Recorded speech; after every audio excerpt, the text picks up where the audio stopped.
الحمد لله رب العالمين والعاقبة للمتقين والصلاة والسلام على سيد الأنبياء والمرسلين. أعوذ بالله السميع العليم من الشيطان الرجيم من همزه ونفخه ونفثه. بسم الله الرحمن الرحيم. وَإِنْ اور اگر تم نے ارادہ کر لیا استبدال زوجن بیوی بدل کر لانے کا مکان زوجن کسی بیوی کی جگہ وآتیتم اور تم نے دیا احداہن ان میں سے کسی ایک کو قنطارا ایک خزانہ فلا تأخذوا پس نہ لو منہ اس سے شیئا کچھ بھی اتأخذونہ کیا تم لوگے اس کو بہتان لگا کر وإثما مبینا اور صریح گناہ کر کے وکیف اور کیسے تأخذونہ تم اسے لوگے وقد افضى بعضكم الى بعض اور جب کہ تم ایک دوسرے سے صحبت کر چکے ہو واخذنا منکم اور انہوں نے لیا ہے تم سے میثاقا غلیظا پختہ عہد. دوبارہ دیکھیں. وَإِنْ اور اگر اردتم اور اگر تم ارادہ کرو استبدال زوجن بیوی بدل کر لانے کا مکان زوجن کسی بیوی کی جگہ وآتیتم اور تم نے دیا ہو احداہن ان میں سے کسی ایک کو قنطارا ایک خزانہ فلا تأخذوا منہ شیئا پس اس میں سے کچھ بھی واپس نہ لو اتأخذونہ کیا تم اسے لوگے بہتان لگا کر وإثما مبینا اور صریح گناہ کر کے وکیف تأخذونہ اور کیسے تم اس کو لوگے وقد افضى بعضكم الى بعض اور یقیناً تمہارے بعض کی طرف صحبت کر چکے ہیں وَأَخَذْنَ مِنْكُمْ اور انہوں نے لیا ہے تم سے مِيثَاقًا غَلِيظًا پختہ عہد. اللہ رب العالمین نے یہاں پر عورتوں کے متعلق چوتھا حکم بیان کیا ہے کہ اگر تم اپنی بیوی کے ساتھ صحیح انداز کے اندر زندگی نہیں گزار سکتے، تم نے کوشش کی اور تم اس نتیجے پر پہنچے ہو کہ اس کے ساتھ عاشروہن بالمعروف نہیں ہو سکتا اور اس کے اندر کوئی خیر بھی تمہیں نظر نہیں آ رہی، تو پھر اللہ رب العالمین فرماتے ہیں اگر تم ارادہ کر چکے ہو استبدال زوج مکان زوج کہ ایک بیوی کو بدل کر اس کی جگہ پر کسی اور بیوی کو لے کر آنے کا، یعنی پکا پختہ ارادہ تمہارا ہو چکا ہے کہ بس اب میں نے اس کو نہیں بسانا، اس کی جگہ میں نے کوئی اور دوسرا نکاح کرنا ہے، اس کو میں نے طلاق دے دینی ہے. پیچھے کل ہم نے یہ بات اسی ضمن میں یہ سنی تھی کہ مرد اگر وہ تنگ کرتا ہے عورت کو مجبور کرتا ہے خلا لینے پر تو اس سے بھی اسلام نے منع کیا. اور یہاں پر اللہ رب العالمین فرماتے ہیں کہ اگر بندے نے بڑی کوشش کی مکمل کہ میں اچھے طریقے سے زندگی گزار لوں لیکن وہ اس نتیجے پر پہنچا ہے کہ نہیں اس کے ساتھ زندگی اچھی طرح میں گزار ہی نہیں سکتا، تو اللہ رب العالمین فرماتے ہیں پھر کیا ہے، تم اگر ان کو اس کام پر مجبور کر دیتے ہو کہ وہ خود خلا لے لے، ٹھیک ہے، تو یہ جائز ہے. پھر کیوں کہ تم نے اپنی حد الامکان مکمل کوشش کی اور اس کوشش کے بعد تم اس نتیجے پر پہنچے کہ میں نے اس کو طلاق دینی ہی دینی ہے. ہاں اگر یہ خود خلا لے لے تو یہ زیادہ بہتر ہے۔ تو اللہ رب العالمین فرماتے ہیں اس کے اندر اجازت تمہارے لیے موجود ہے۔ وَآتَيْتُمْ إِحْدَاهُنَّ قِنْطَارًا، یہاں پر ایک اس کی تفسیر کے اندر اکثر مفسرین سیدنا عمر رضی اللہ تعالیٰ عنہ کے حوالے سے ایک قصہ واقعہ بیان کرتے ہیں کہ انہوں نے لوگوں کو کہا کہ تم حق مہر زیادہ مقرر نہ کرو۔ تو ایک عورت کھڑی ہو گئی، اس نے کہا کہ عمر تم کون ہوتے ہو حق مہر کو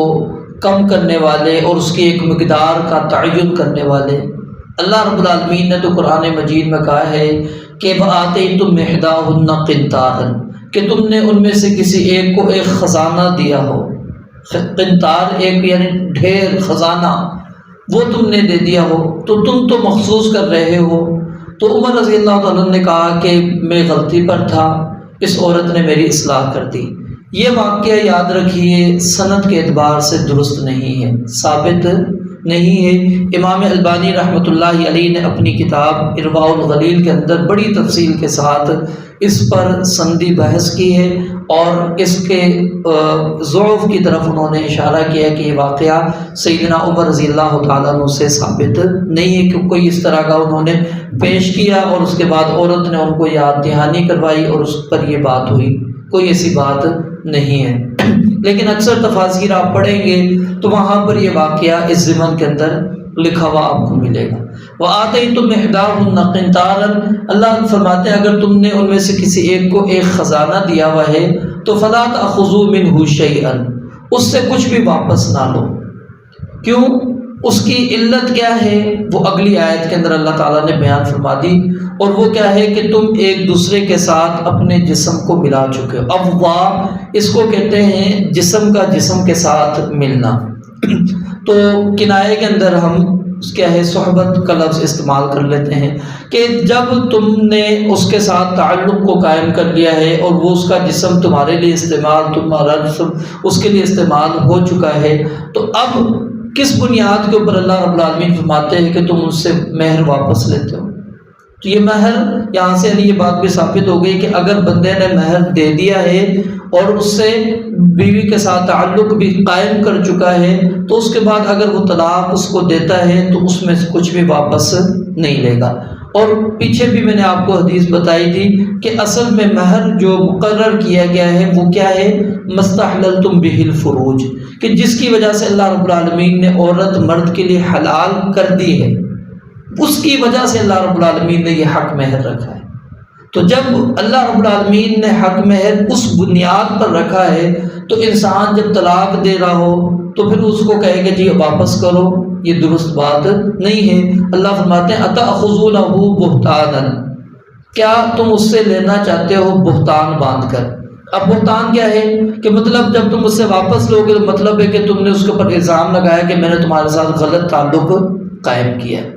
ٹھیک ہے، یعنی تم میری بیوی نہیں تھی، یا اس کے اوپر کوئی طرح طرح کی تم الزامات لگا کر تم اس سے مال کسی نہ کسی طرح لوگے، تو اس کا نتیجہ کیا نکلے گا؟ بہتان کی صورت کے اندر ہی ہوگا، یا تو اس کے اوپر کوئی نہ کوئی تہمت، کوئی بہتان باندھو گے، یا اثم مبینہ، اللہ فرماتے ہیں کوئی بڑا گناہ کر لو گے جس کی وجہ سے تمہیں وہ حق مہر واپس کر دے گی۔ تو یعنی اس سے علماء نے اس جملے سے یہ بھی استنباط کیا ہے کہ عورت سے حق مہر کا مطالبہ کرنا طلاق کے بعد یہ اس کے اوپر بہتان باندھنا اور اس میں مبین ہے، یعنی واضح گناہ کی ہی ایک صورت ہے۔ تو اللہ رب العالمین نے فرمایا کہ کیسے تم ان سے لو گے، ٹھیک ہے، اور پھر فرمایا وَأَخَذْنَ مِنْكُمْ مِيثَاقًا غَلِيظًا، اور وہ تم سے پختہ عہد وعدے بھی لے چکی ہیں۔ یعنی جب شروع کے اندر جو ایام ہوتے ہیں ایک دوسرے سے کیا ہے دونوں جوڑے وعدے کر رہے ہوتے ہیں، پوری زندگی نبھانے کے پتہ نہیں کیا کیا وعدے ہو رہے ہوتے ہیں، تو اللہ رب العالمین فرماتے ہیں ان چیزوں کو بھی یاد کرو جو تم نے ایک دوسرے سے وعدے کیے تھے، ان وعدوں کی پاسداری کا وقت ہے۔ اب یہ نہیں ہے کہ تم اس کی پاسداری نہ کرو اور تم ان وعدوں کو توڑ دو اور تم حق مہر جو تم نے دیا تھا اب اس سے کیا نام ہے واپس لینا شروع کر دو۔ تو یعنی یہ عورت کا حق ہے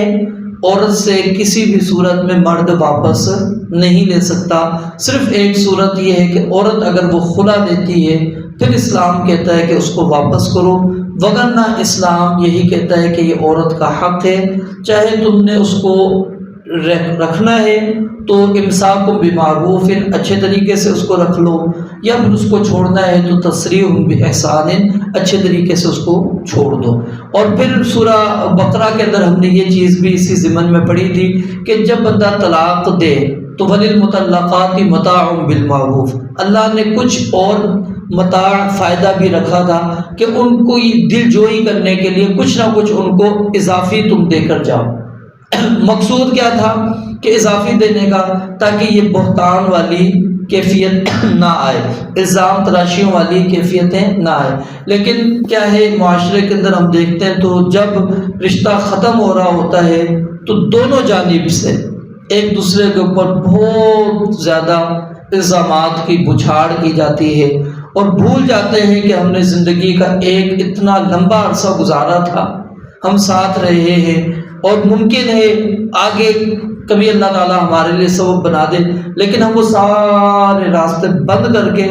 اور وہ بالکل قطع ختم کر کے چلے جاتے ہیں۔ یہ اسلام کا طریقہ نہیں ہے۔ اسلام کہتا ہے چھوڑنا ہے تو وہ بھی اچھے طریقے سے، اس کا حق مہر بھی ہے وہ بھی اس کو دو، اور کچھ اضافی بھی اس کو دو، تاکہ وہ یہ سمجھے کہ دیکھو اس نے مجھے چھوڑا ہے پھر بھی اس نے مجھ پر یہ احسان کیا ہے، یہ اس کا نہیں بنتا تھا، اس نے مجھے پھر بھی یہ چیزیں دے دی ہیں، اور وہ اپنی وہ ساری چیزیں یاد رکھے گی کہ ہاں وہاں پر میری غلطی تھی۔ بندہ بھی پھر اس چیز پہ سوچے گا، اگر وہ طلاق ایک ہوئی ہوگی یا دو ہوئی ہوں گی تو پھر ان کے واپس آنے کے امکانات موجود ہوتے ہیں، اور اگر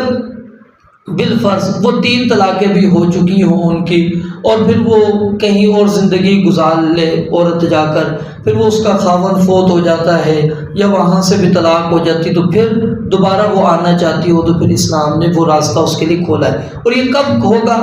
جب اچھے طریقے سے انسان نے چھوڑا ہوا ہوگا۔ لیکن اگر اچھے طریقے سے وہ چھوڑ دے گا نہیں تو پھر یہ بعد والے جو راستے وہ سارے کے سارے بند ہو جائیں گے۔ رب العالمین سے دعا ہے اللہ تعالیٰ سمجھنے عمل کرنے کی توفیق عطا فرمائے۔ وآخر دعوانا الحمدللہ رب العالمین۔